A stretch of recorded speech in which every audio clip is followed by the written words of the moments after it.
विपक्षी गठबंधन के अविश्वास प्रस्ताव पर आज जवाबदेही पेश करेंगे नरेंद्र मोदी। शाम 4 बजे नरेंद्र मोदी देंगे विपक्षी गठबंधन के सवालों का जवाब। मणिपुर हिंसा पर मोदी की चुप्पी के चलते विपक्षी गठबंधन के द्वारा लाया गया अविश्वास प्रस्ताव।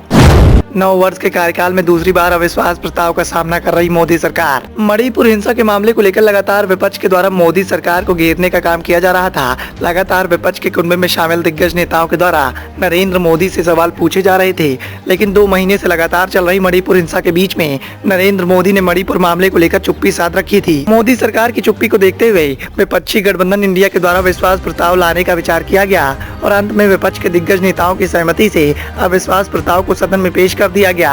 विपक्ष के द्वारा लाए गए अविश्वास प्रस्ताव पर आज नरेंद्र मोदी के द्वारा भाषण दिया जाएगा। कल लोकसभा में अमित शाह ने बीजेपी की तरफ से मोर्चा संभालते हुए अविश्वास प्रस्ताव पर सफाई पेश की थी। इसके बाद आज नरेंद्र मोदी बीजेपी की तरफ से मोर्चा संभालते हुए दिखाई देंगे। इसकी जानकारी रक्षा मंत्री राजनाथ सिंह के द्वारा सदन में पेश की गई।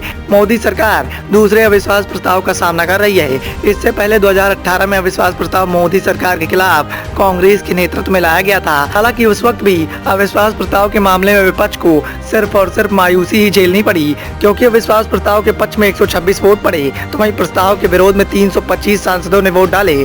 संख्या बल की कमी के चलते कांग्रेस के नेतृत्व में पेश किए गए अविश्वास प्रस्ताव में सरकार ने आसानी से अपनी जवाबदेही पेश कर दी तो वहीं कांग्रेस को मायूसी झेलनी पड़ी और वैसे ही हालात एक बार फिर से देखने को मिल रहे हैं। इस बार विपक्षी गठबंधन इंडिया के द्वारा पेश किए गए अविश्वास प्रस्ताव में संख्या बल की कमी साफ तौर पर देखने को मिल रही है, जिसको देखते हुए अविश्वास प्रस्ताव का परिणाम लगभग तय माना जा रहा है, क्योंकि संख्या बल भारतीय जनता पार्टी के साथ ही नजर आ रहा है। निचले सदन यानी लोकसभा में विपक्षी गठबंधन के पास 150 से कम सदस्य हैं। हालांकि विपक्षी गठबंधन की ओर से इस बात को पहले ही स्पष्ट कर दिया गया है कि विपक्ष के द्वारा पेश किया गया अविश्वास प्रस्ताव सिर्फ और सिर्फ मणिपुर के मुद्दे पर मोदी सरकार की चुप्पी को तोड़ने के लिए लाया जा रहा है। इससे मोदी सरकार को विपक्ष के द्वारा मणिपुर के मुद्दे पर बोलने के लिए मजबूर किया जाएगा। शाम 4 बजे नरेंद्र मोदी के द्वारा विपक्ष के अविश्वास प्रस्ताव का जवाब दिया जाएगा।